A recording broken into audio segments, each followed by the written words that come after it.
Hello, my fellow classmates, and welcome to another edition of History in Hollywood. In this week's video, I will delve further into my research on how historians view Hollywood history.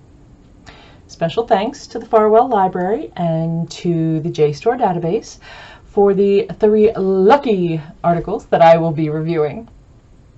They are Ron Briley's A Path Less Traveled, Life in the History Classroom, Robert Brett Toplin and Jason Udy's The Historian Encounters Film, a Historiography, and Hayden White's Historiography and Historiophoty.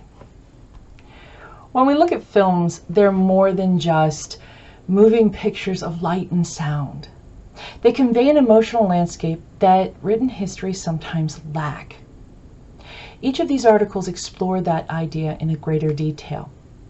As Toplin and Udy wrote, historians understand that students and the public get many of their ideas about the past from movies and television screens. A modern enthusiast of history can easily spend more time examining screened history than studying interpretations found in lectures or books. They go on to explore how historians have questioned about the medium itself and whether it will hold up to the rigorous scholarly debate and research that historians must do. One of the unique facts about what they discussed is how from 1986 to 2001, one or more of the 5 motion pictures nominated for Best Picture was a story set in the past. In 11 of the 15 years, a history-oriented movie won the Oscar for Best Picture.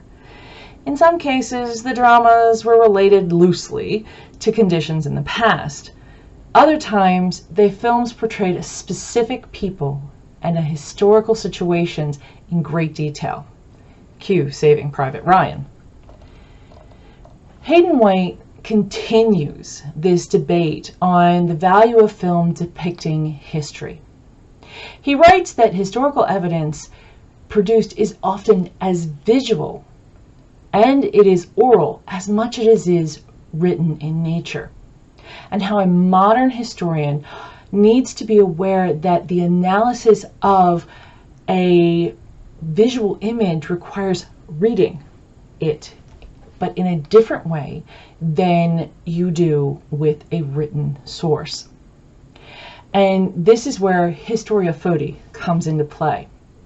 This is the representation of history and our thoughts about it in visual images.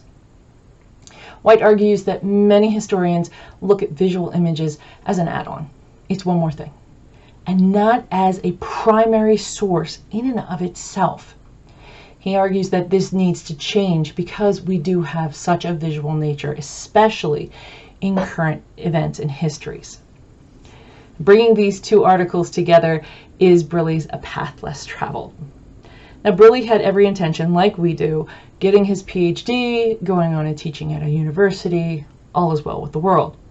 And he talks about the happy circumstance where he ends up at the high school that he is right now, and how, because it is a progressive high school, he's able to teach film studies to his high school students. And he's taking all these questions that the other 2 articles have and presenting it to his students and looking at how to use film as sometimes as an allegory for what is actually going on beyond what's on the screen.